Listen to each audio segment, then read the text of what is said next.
prédication, c'est de la pression du conformisme aux ailes de la compassion. Je ne sais pas ce que vous imaginez derrière ce titre. Il y a plein de choses qu'on peut imaginer. Mais en observant notre société, on réalise, ou bien on a l'impression, c'est que c'est un bateau qui a perdu les amarres. Moi j'ai habité dans les îles, et puis une fois il y avait un ouragan, il y avait un gros paquebot qui était dans le port, et la force de l'ouragan était telle que ça a brisé les amarres, et puis que cet immense bâtiment a commencé à partir à la dérive.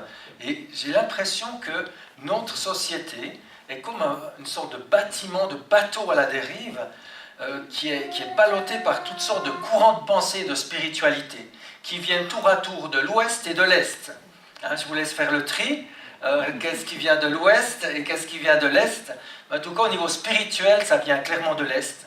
Avec un petit passage en Californie, ça rend tout ça sexy, mais clairement, le souffle de la spiritualité qui souffle sur l'Europe, c'est les religions, c'est les croyances de l'Est qui viennent.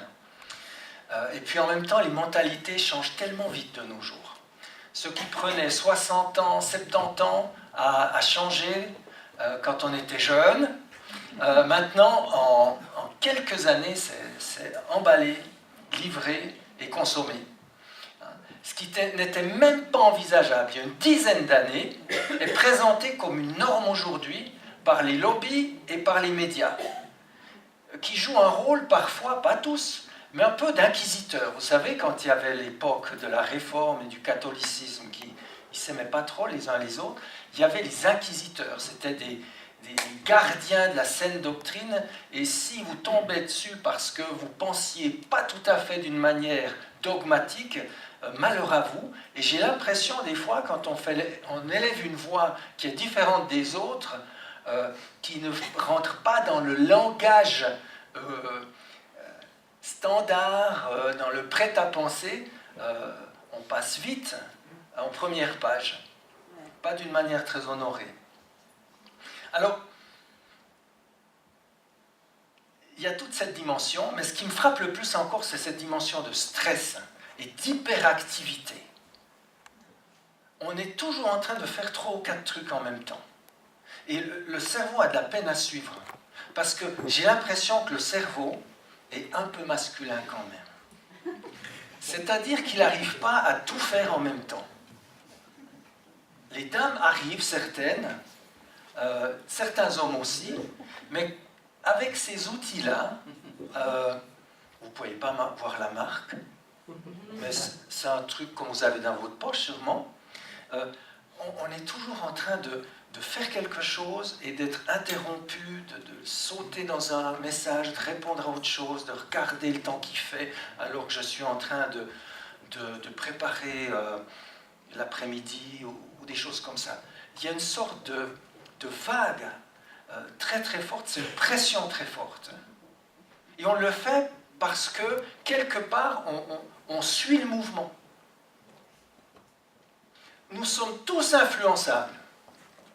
Et celui qui pense le contraire, c'est certainement le plus influencé parmi nous. On est tous influençables. Et il faut savoir de quelle influence on va bénéficier ou bien être enfermé. Il y a une chose dans ce stress qui me frappe en regardant notamment au niveau de tout ce qui est lié au monde du travail, c'est que on veut toujours en faire plus avec toujours moins. Et si vous allez même dans des secteurs qui normalement devraient être exemptés d'un pouvoir économique, le monde des soins, on réalise qu'il y a plein de structures de soins avec des gens où il manque pratiquement un tiers du personnel qu'il faudrait pour amener une qualité. Et vous avez des gens qui sont surmenés, qui s'occupent d'autres personnes, et au bout d'un moment, tu te dis, mais c'est qui est malade dans l'histoire là? Qui c'est qui souffre le plus? Qui c'est qui prend le plus de médicaments? Est-ce que c'est les personnes âgées, par exemple, ou c'est ceux qui les soignent? Parce que c'est la courade dans tous les sens, et dans d'autres domaines, bien sûr, c'est la même chose. Ce côté, faire plus avec moins. Et ça me fait penser à, sans compter le nombre de victimes qu'il y a actuellement, mais qu'il y a eu dans tous les temps quand on joue à ce jeu-là. Et ça me fait penser à une époque où le peuple d'Israël était retenu en captivité en Égypte sous la domination d'un pharaon. Et ce pharaon, lui, il avait vraiment le désir d'utiliser le peuple pour son propre bénéfice. Et puis, à un moment donné, dans cette histoire, Dieu interpelle un homme. Et cet homme, c'est Moïse. Et Moïse est interpellé et il va être envoyé vers le pharaon pour libérer le peuple. Et la motivation de Dieu pour la libération du peuple, c'est ce texte-là. C'est dans Exode 3, versets 7 à 8, il est dit, Dieu lui-même dit, « J'ai vu la souffrance de mon peuple qui est en Égypte, et j'ai entendu les cris qu'il pousse devant ses oppresseurs. Oui, je connais ses douleurs, je suis descendu pour le délivrer de la domination des Égyptiens et pour le faire monter dans ce pays jusque dans un bon pays, dans un bon et vaste pays, un pays où coule le lait et le miel. » Alors il ne s'agit pas de nationaliser les choses, hein. Ce n'est pas une question de géographie et puis d'Égyptiens. C'est une question qui est beaucoup plus profonde que celle-là. Et Dieu dit, j'ai vu, je connais. Il a goûté à la souffrance de son peuple. Je suis descendu afin de le libérer de cet état pour le faire entrer dans quelque chose de nouveau. Ça fait penser à toute l'histoire d'Israël dans l'Ancien Testament, mais aussi à l'intervention ultime de Dieu à travers Jésus-Christ. C'est exactement l'évangile qui se joue là. Et Dieu va vraiment s'engager pour que son peuple puisse sortir et entrer dans le projet qu'il avait pour lui et qu'il a toujours pour lui. Alors Moïse se rend chez le pharaon, un petit peu poussé quand même, il faut de la motivation, un peu comme Lucas, il a fallu qu'il s'y mette, et il y va. Et là, il demande au pharaon de... Déjà, rencontrer le pharaon, c'est rencontrer quasiment Dieu sur terre, hein, par rapport à la représentation. Quand le pharaon dit non, tu n'as intérêt à ne pas dire oui, parce que sinon, c'est le dernier mot que tu dis, hein, littéralement. Et dans ce sens-là, il va commencer très très vite à avoir un bras de fer. Pourquoi ? Parce que le pharaon ne veut pas faire libérer le peuple de l'esclavage pour qu'il puisse entrer dans le projet de Dieu, parce que Pharaon a un autre projet pour ce peuple. Il se sert de ce peuple pour faire grandir son empire. Et donc, il commence à avoir un bras de fer en 10 rounds, hein, c'est les 10 plaies d'Égypte, qui mettent en tension à la fois la volonté de Pharaon, qui ne veut pas lâcher le morceau, et puis, à travers son messager, Dieu qui pousse jusqu'à la rupture. Mais dès le début, voilà ce que Pharaon va dire. Alors qu'à ce moment-là, il n'y a encore pas de plaie, il y a juste un appel « Laisse aller mon peuple pour qu'il me célèbre ». Il n'est pas question qu'il quitte le pays totalement, ça va venir plus tard. Mais déjà dans l'intention de casser l'esclavage, au moins pour un moment. Et voilà la réponse de Pharaon à l'interpellation de Moïse à laisser aller le peuple. Ce même jour, le pharaon donna aux chefs de corvée et aux surveillants du peuple l'ordre suivant, vous ne fournirez plus de paille aux gens de ce peuple pour confectionner des briques. Comme on l'a fait jusqu'ici, ils iront eux-mêmes ramasser la paille nécessaire. Vous exigerez d'eux la même quantité de briques qu'auparavant, pas une de moins, car ce sont des fainéants. C'est pour cela qu'ils exigent de pouvoir aller offrir un sacrifice à leur Dieu. Écrasez-les de travaux, qu'ils aient de quoi s'occuper, et ils ne prêteront plus attention à des paroles mensongères. Ça, c'est intéressant, qu'ils aient de quoi s'occuper. Suroccupez-les, et ils vous ficheront la paix. Ça, c'est la manière dont il se prend. Ça, c'est sa stratégie. La suroccupation, le surmenage. Et quand on est surmené, on est dans une attitude de survie et plus d'aspiration au projet de Dieu.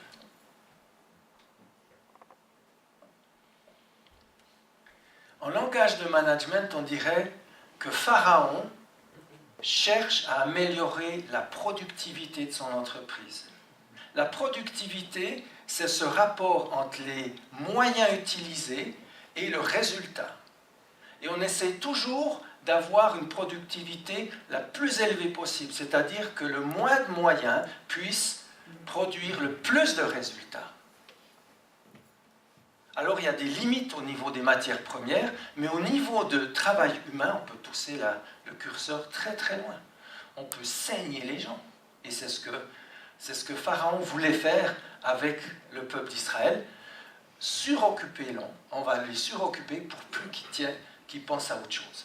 Mais juste à leur survie, juste à arriver au soir. Pourquoi? Parce qu'il veut empêcher ceux que Dieu appelle à entrer dans leur destinée. Ça, c'est la technique. C'est le but de Pharaon. Et c'est toujours le but d'un certain Pharaon que la Bible appelle l'ennemi ou le prince de ce monde. Pharaon veut garder les hommes pour lui. Et les moyens qu'il utilise là, ce sont des moyens violents. Vous êtes d'accord? Il y a une grande violence là. C'est de l'esclavage violent comme il y a eu au XVIIe, XVIIIe, XIXe siècle aux États-Unis en particulier, où les hommes ne s'appartenaient plus. Ils appartenaient à leur travail, à leur maître, et c'était à coup de trick qu'ils devaient avancer. Maintenant, j'ai une question. Est-ce que c'est possible d'obtenir le même résultat sans être dans une attitude de violence? Par une autre stratégie que les coups de trick. Donc le même résultat, c'est que les humains aient suffisamment de quoi s'occuper et ne plus s'occuper justement de ce que Dieu, du projet de Dieu pour leur vie. Est-ce qu'il y a des moyens comme ça qui existent? Il y a l'argent.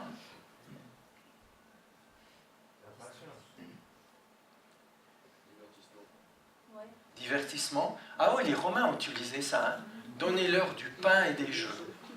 L'Empire était en train de s'écrouler et les gens ils étaient au stade en train de rire autour de pauvres chrétiens qui se faisaient bouffer par des millions et puis recevaient une miche de pain. Exactement. Mais dans ce sens-là, on va s'y prendre comme ça. On implante un mode ou une mode de pensée et un système de valeurs qui détourne la personne du projet de Dieu. Ça, c'est une manière de le faire sans avoir une pression violente sur les gens. On leur implante un mode de pensée. Ainsi, l'homme va se neutraliser lui-même. Il n'y a pas besoin d'être violent, il suffit d'influencer. Alors, qu'est-ce que le mode de pensée ou la mode de pensée de notre société nous met en tête, par exemple, pour voir où on en est? Elle nous dit, sois occupé par la consommation et la réussite matérielle. Elle nous dit, la performance et l'épanouissement personnel, ça c'est être heureux. Elle nous dit, sois absorbé par l'image de toi-même, par ton selfie. Elle nous dit, la vérité est soumise aux préférences de chacun. Pour autant qu'on n'en fasse pas une norme. Elle nous dit encore, l'important, plus que la liberté, c'est la sécurité. Et on va avoir quelques lois qui vont nous restreindre. Alors, la pensée ambiante me place comment? Au centre de ma vie. Elle nourrit mon égocentrisme. Ça, c'est la pensée ambiante. Quand on l'écoute d'une manière générale. Hein. Et donc, mon ressenti, mes préférences, mon plaisir, ma spiritualité, mes envies vont dicter mon agenda. Parce que le seul pouvoir qu'on a sur quelque chose, c'est sur l'utilisation de notre temps. On observe particulièrement ça dans la classe moyenne, un petit peu sup. C'est fou ce qu'on cherche à s'épanouir. C'est ce qui fait marcher le commerce, c'est ce qui fait marcher la société de consommation, c'est souvent la classe moyenne. On est à fond dedans. On n'en a pas fini d'essayer. Même les loisirs deviennent un boulot. Stressant, quoi. Il faut toujours en faire plus. Pas avec moins, mais avec plus. En faire plus avec plus. Et donc, on a une vie, on dit, on n'a jamais été aussi libre que maintenant, et pourtant, j'ai jamais le temps. Si tu n'as pas le temps, c'est que tu as perdu un peu ta liberté. Si tu donnes, tu n'arrives plus à te donner le temps pour le projet de Dieu, c'est que tu as un problème de liberté. Ça, je me le dis à moi-même. Hein. Donc, on a une société qui est comme obsédée par la réalisation de l'individu. Et en même temps, la santé psychologique n'a jamais été aussi mauvaise qu'à notre époque. Même pendant la guerre, les gens étaient plus robustes psychologiquement que maintenant.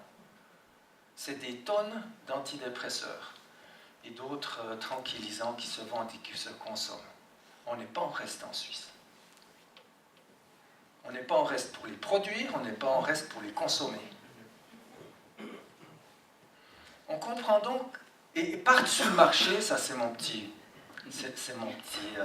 jeu de mots. Par-dessus le marché de l'économie a adopté le toujours plus avec toujours moins. Donc d'un côté, on cherche à s'épanouir, et de l'autre côté, au boulot, on est en train de se faire avilir par une productivité qui devient quasiment impossible à tenir. Et où on est poussé jusqu'au bout. Et quand on passe la ligne, on nous remplace. Ça donne du boulot à la i, mais jusqu'où?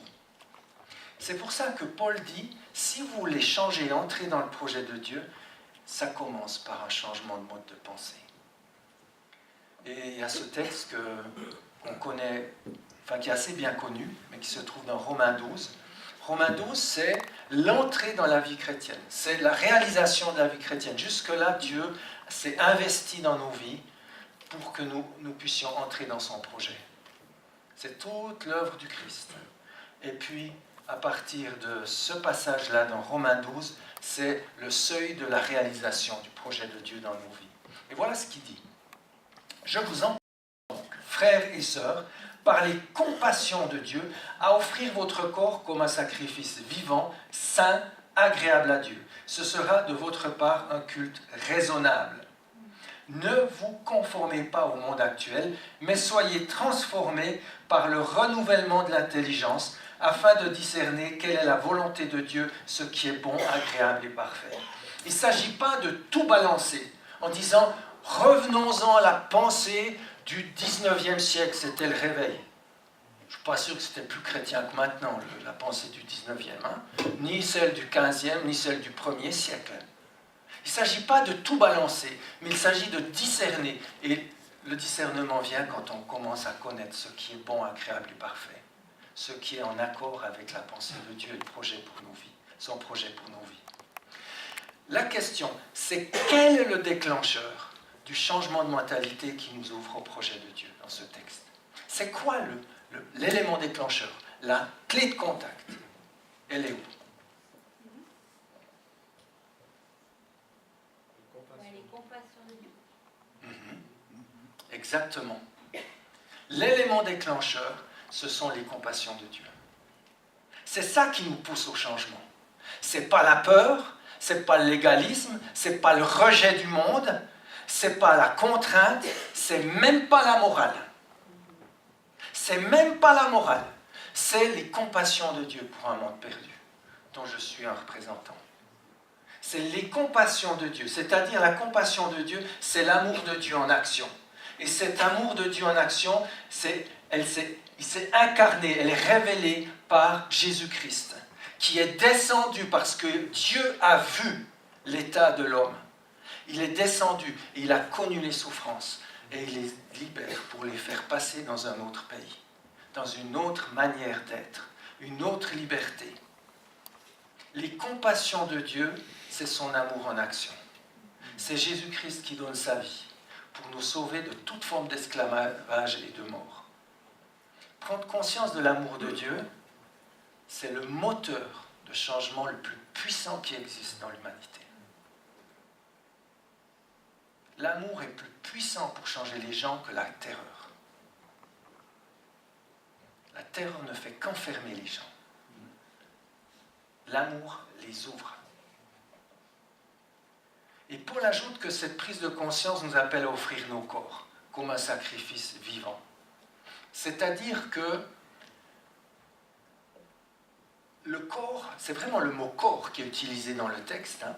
Ça veut dire que je me donne à l'amour de Dieu d'une manière concrète. Et le corps, c'est ce qui concrétise mon existence. Autrement, je ne suis qu'une pensée. Autrement, c'est qu'une opinion. Mais pour qu'une opinion devienne une histoire, il y a besoin d'un corps pour la matérialiser, cette pensée.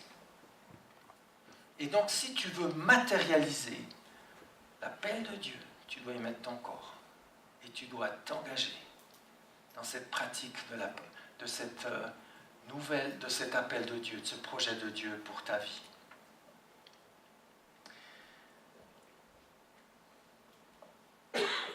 Seulement, la pression est forte. Hein.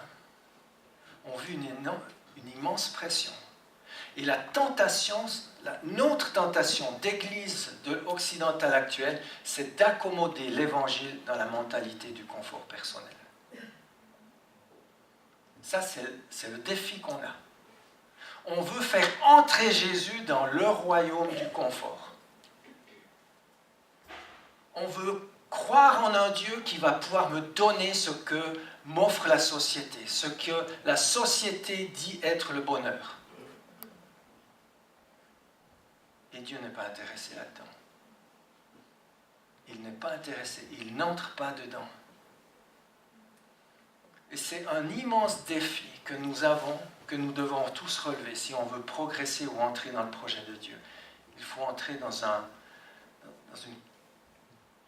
don de nous-mêmes qui nous permet de remettre en question notre mode de vie. Mais heureusement, nous ne sommes pas limités à nous-mêmes. On n'est pas limité à nous-mêmes. Pourquoi ? Parce que le Saint-Esprit est là. Et chaque fois que la Bible parle de métamorphose, de transformation, soit de la pensée ou de l'être ou de la destinée, il y a toujours le Saint-Esprit qui est associé à ça, parce que cette puissance de transformation, on ne l'a pas par nous-mêmes. Nous ne sommes pas limités à nos propres forces face à ce changement qui nous décentre. Hein. Imaginez maintenant que l'esprit de Mozart arrive sur Roland. À part déjà un changement de coupe de cheveux, qu'est-ce qui va se passer avec Roland ? Qu'est-ce qui se passe avec Roland quand il voit un piano ? Ça le démange. Il a les doigts, il a des notes qui commencent à naître, il a la, je ne sais pas, quelle symphonie qui pourrait se dire, je ne l'avais pas eu encore le temps de l'écrire, mais maintenant, je vais le faire. Vous êtes d'accord, hein? On pourrait dire Federer ou l'autre, hein? Mais, et pourquoi Roland reste assis? Alors qu'on pourrait l'attendre au piano. Hein? C'est parce qu'il est en train de résister à l'esprit de Mozart, pas de Moïse, mais de Mozart maintenant. Il est en train de résister à ce que l'esprit de Mozart cherche à faire à travers lui. La Bible dit qu'on a reçu la vie du Christ en nous. La vie chrétienne, c'est la vie du Christ en nous. Ce n'est pas nous qui essayons de lui ressembler par nos efforts. Ça, c'est l'unicité de notre spiritualité. C'est que le Christ est en nous. Mais il n'est pas en nous pour notre confort, il est en nous pour notre progression. Pour manifester, pour concrétiser la compassion de Dieu dans ce monde. Il est en nous pour ça, pour ceux qu'on rencontre. Ce n'est pas de la sensiblerie, c'est un profond élan de vie. Et souvent on y résiste par la passivité. On y résiste parce que notre mode de pensée continue à nous dire autre chose que ce que l'Esprit est en train de nous faire, nous pousser à faire ou à être. Christ nous a promis son Esprit pour agir en son nom. Dieu veut libérer la puissance de son Fils en nous. Dieu veut libérer la puissance de sa compassion en nous, c'est-à-dire de son amour à l'œuvre. Je ne parle pas de la pitié là. Mais ça implique de sortir de notre passivité. Ça implique de nous rendre disponibles. Ça implique de nous donner du temps. alors qu'on est tellement occupé par une sorte de fatalisme.